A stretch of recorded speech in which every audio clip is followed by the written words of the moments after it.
Shalom, pemirsa yang diberkati Tuhan, bertemu kembali dalam seri pelajaran Sekolah Sabat.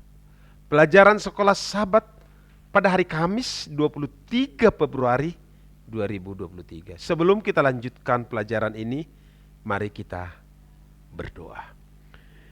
Bapa Semawi, kami bersyukur Tuhan karena hadirat Tuhan dan kuasa Tuhan masih berlaku bagi kami. Pada hari ini kami masih merindukan firman-Mu boleh menguatkan kami melalui pelajaran Sekolah Sabat.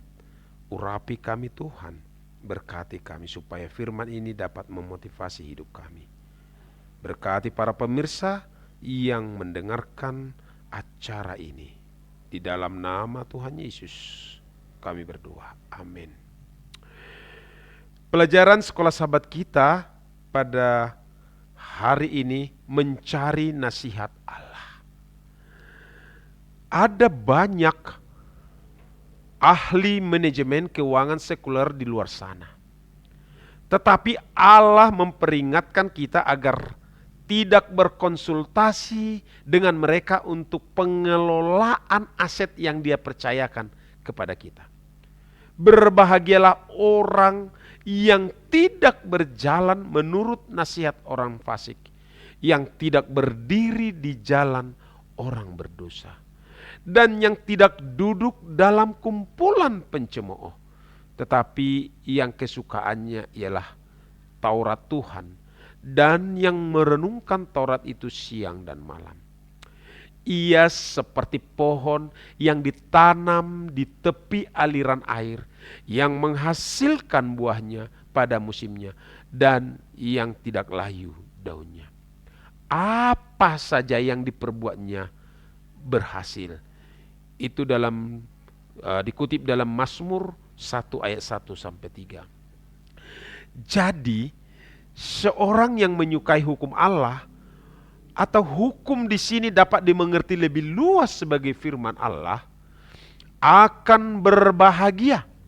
Betapa sederhananya hal itu, dan dia akan makmur menjadi sukses. Bila mana kita baca di dalam Amsal 3 ayat 5 sampai 8, dikatakan berpercayalah kepada Tuhan dengan segenap hatimu, dan janganlah bersandar kepada pengertianmu sendiri. Akuilah Dia dalam segala lakumu, maka Dia akan meluruskan jalanmu. Janganlah engkau menganggap dirimu sendiri bijak. Takutlah akan Tuhan dan jauhilah kejahatan.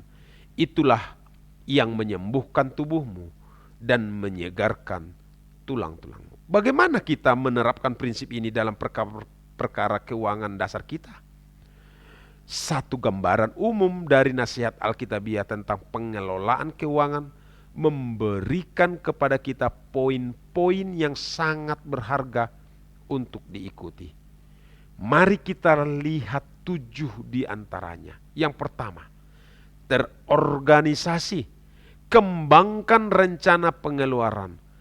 Seperti dikutip dalam Amsal 27 ayat 23 dan 24.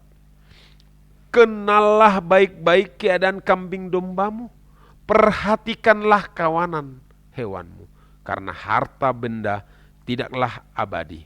Apakah mahkota tetap turun-temurun?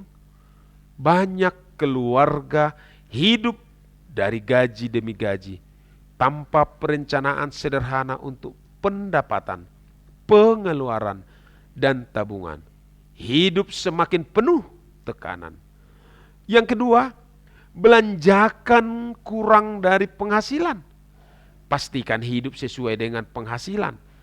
Dikutip dari Amsal 15 ayat 16, lebih baik sedikit barang dengan disertai takut akan Tuhan, daripada banyak harta dengan disertai kecemasan.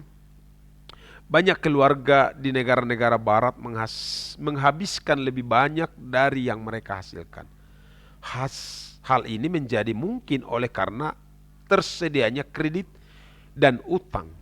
Banyak hal yang menjadi masalah bagi mereka yang berhutang. Yang ketiga, simpan sebagian dari setiap periode penggajian. Dikutip dalam Amsal 6 ayat 6-8 mengatakan, hai pemalas, pergilah kepada semut, perhatikanlah lakunya dan jadilah bijak. Biarpun tidak ada pemimpinnya, pengaturnya atau penguasanya, ia menyediakan rotinya di musim panas dan mengumpulkan makanannya pada waktu panen. Kita menabung untuk dapat membeli dalam jumlah yang lebih besar di kemudian hari dan untuk menjaga pengeluaran-pengeluaran yang tidak terencana. Sama seperti kecelakaan atau penyakit, tabungan-tabungan tertentu dapat digunakan untuk waktu ketika usia telah bertambah, saat kita tidak lagi sanggup bekerja. Yang keempat, hindari utang seperti menghindari COVID-19. Bila mana kita baca di dalam Amsal 22 ayat 7, orang kaya menguasai orang miskin, yang berhutang menjadi budak dari yang menghutanginya.